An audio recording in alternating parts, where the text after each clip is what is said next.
Hello everyone, this is Sumita Gupta. Welcome you all for my 30th lecture of Electronic Devices and Circuits, that is Class B and Class AB Push-Pull Power Amplifier.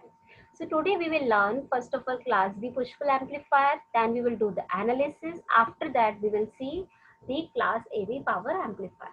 So first we will start from Class B Power Amplifier, and we have taken the circuit which is having no transformer. Okay, that is called transformer-less power amplifier, and in other words it is also called as complementary symmetry push pull amplifier. Now how it is complementary symmetry? See, in this circuit there is one NPN transistor and one PNP transistor, and you know very well both are opposite in nature. When NPN will be on, then definitely PNP will be off. So see this, when this there is positive supply, means positive half cycle. At this time, the upper transistor will be on and lower will be off, and we will get the output due to this positive part. Okay. While during the negative half cycle, the upper transistor will be off and lower will be on, and we will get the output with the lower transistor. So we are getting output for both positive half and negative half due to two opposite transistors. That is why it's called complementary symmetry push-pull amplifier. Again, listen carefully. There is one NPN transistor, one PNP transistor. When there is positive half, up NP transistor will be on and will get the output through this transistor. Okay, and during the negative half, the lower transistor will be on and we will get the output due to this lower transistor. Okay, so this is the working of the circuit. Next, the main important point is the Q point is at the cutoff region. This is your cutoff region. So Q point is at the cutoff region. If Q point is the cutoff region, then we will get only half cycle. Is this half cycle will be clipped. Only positive half cycle will be under this load line. Same here. Okay. So the difference between the power A and power B amplifier is that the Q point in the power A amplifier, it was mid of the load line, or we can say center of the load line. But in case of power B, class B power amplifier, Q point is at the cutoff region. Due to the cutoff region, we get the half part of the input and output both. Okay, this is input signal, this is our output signal. So both we are getting only half cycle.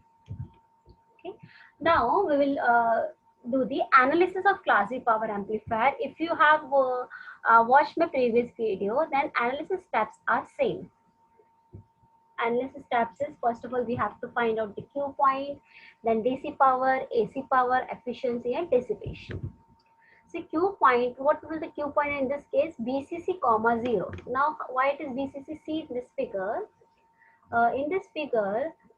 See, in this Q point, the voltage is BCC and current is 0. Maximum voltage is BCC and current is 0. If you remember what is Q point, Q point is we have to find out IC and BC.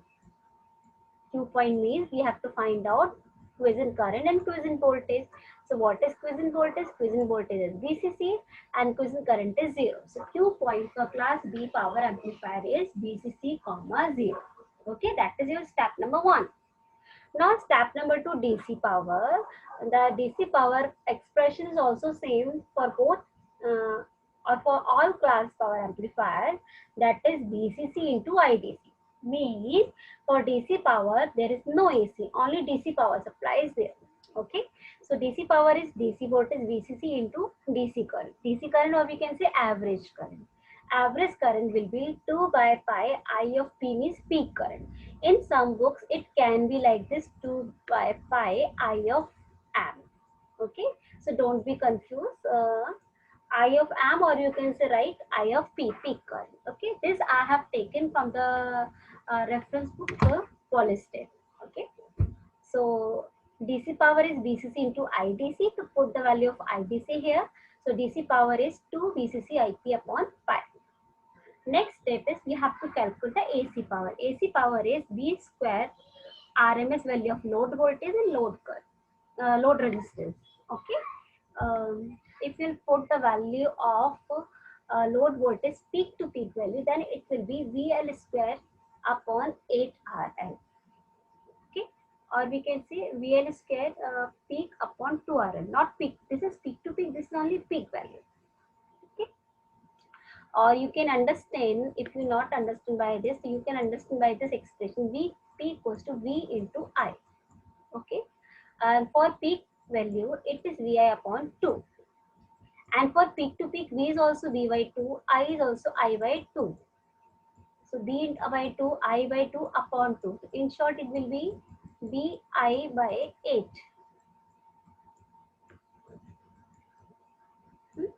And I you can put V by R, then it will be V square upon 8 RL. Okay. P equals to VI by 2 for RMS value, for peak, for peak value. For peak to peak, it will be V by 2, I by 2, so it will be VI by 8. I equals to V by R, so it will be V square by 8 RL. This is your AC power. Okay. Now, efficiency is the ratio of output AC power to input DC power. Okay. So, just put the expression of output AC power and input DC power. So, the expression is pi by 4 BL peak to value upon VCC into 100%. This is our efficiency. Next, if you want to calculate the maximum efficiency, you know what can be the maximum voltage? Maximum voltage can be maximum power supply. Maximum power supply is VCC. So in this expression, put VL equals to VCC, then VCC will be cancelled out, then efficiency will be pi by 4 into 100%. And it will be 78.5%. If you will see in the class A power amplifier, it was only 25%. So in class A power amplifier, it was 25% for series fed and 50% for transformer coupled. But for class B power amplifier, the efficiency is high, that is 78.5%. Next is power dissipation. So total power dissipation is there are two transistors, that's why we have written P2Q. It is difference between DC power and AC power. Okay, and this P2Q is for two transistor. If you want to calculate for one transistor, then it will be divided by 2. So what is the maximum AC power? We have already calculated V square upon 2 RL. Now peak value of current, that is VCC upon RL. Okay. So what is average current? If you remember, average current was here 2 by, this is average current 2 by pi I of P, peak current. So average current is 2 by pi I of peak, and I of peak is VCC upon RL. So maximum average current is 2 VCC upon pi RL. Just put the value here. So this is your maximum DC power 2 VC square upon pi RL. Just put the values and calculate the efficiency. Same 78.5%. Okay. So if you want to calculate the power dissipation, just differentiate these. Just calculate the difference between DC power and AC power. So DC power you are having 2 VC square upon pi RL, and AC power is your VC square upon 2 RL. Okay. So it will be, after substituting the value, it will be 2 VC square upon pi RL. Remember, peak value is 2 by pi VCC, or in terms of values, it will be 0.636 VCC. So when we will calculate the difference between both, you will have the value 2 VC square upon pi square RL. And what you can do, you can multiply by 2 upper side and multiply by 2 lower side. What will happen? Multiply by 2 in the numerator, multiply by 2 in the denominator. 2 pi square IRL. Okay. So see, this is your AC power. Sorry, pi is now will not be here. Cross pi upon here.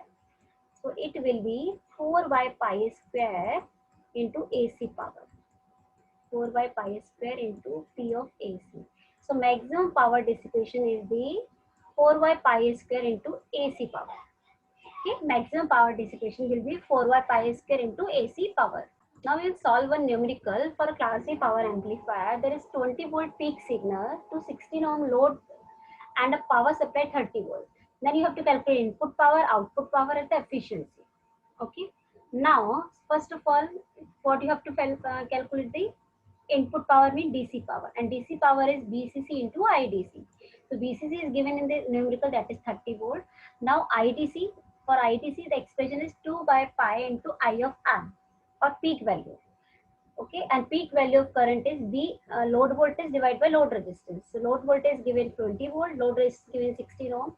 So peak current is 1.25 ampere. Put value here, you will have the average value of current, that is 0.796. So input DC power is VCC into IDC. So 30 into 0.796, it is 23.9 watt. Now output power, the expression is VL square upon 2RL. So again 20 square upon 2 into 16, 12.5. So efficiency is the ratio of output upon input. So in this way we have calculated 52.3%. And maximum efficiency it is 78.3. So out of it, we are having 52.3% efficiency. So advantages, as per compared with class A, it is having high efficiency 78.5%, zero power dissipation under quiescent condition, impedance matching with load is possible, second harmonic component automatically gets cancelled.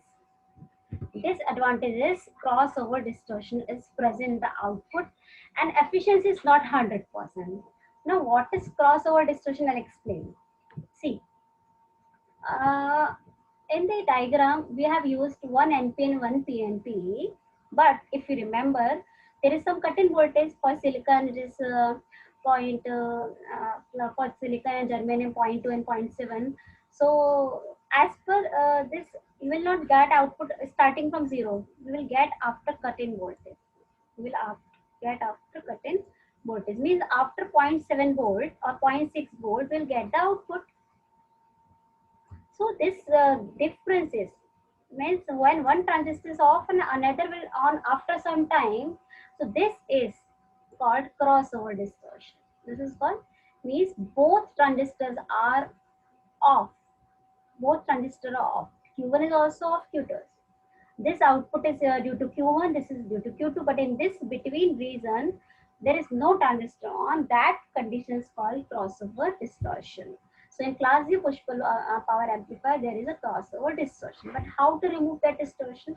So next is a class AB power amplifier, again transformer less.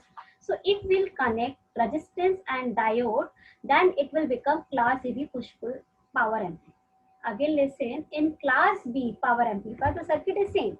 Here also NPN transistor, here also PNP transistor. But in addition, we have attached diodes and resistance, and becomes class AB power amplifier. Then what is the advantage? Advantage is that now you know what is the drop across diode is 0.7 and 0.7. So directly the transistor will get 0.7 volt. So it will directly on. Whatever the cut-in voltage, it will directly on. Here also 0.7. So the problem of crossover distortion will be removed. Again listen carefully.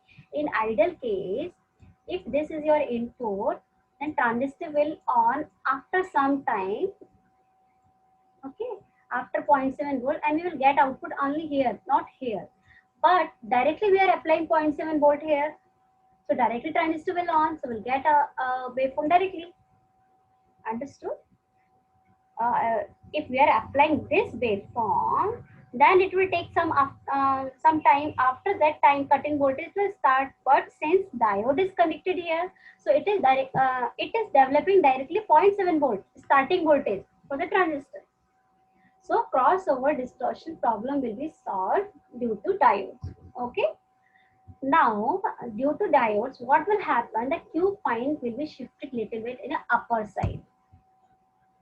Actually, Q point is in cutoff region, but due to addition of diodes, this Q point is shifted in the upper side.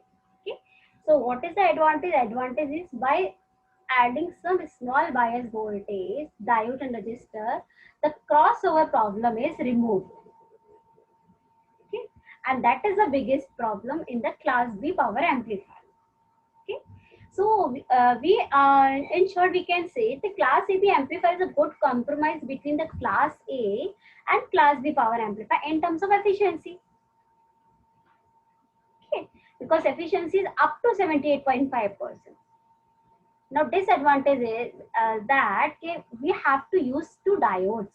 Means we are adding 1.4 volt bias here. So if that will be if there will be some problem in that diode, then definitely we'll again get the crossover distortion. So thank you so much. Keep learning, keep sharing. If you are having any doubt, you can comment in the chat box. Like and subscribe my channel. Thank you so much. God bless.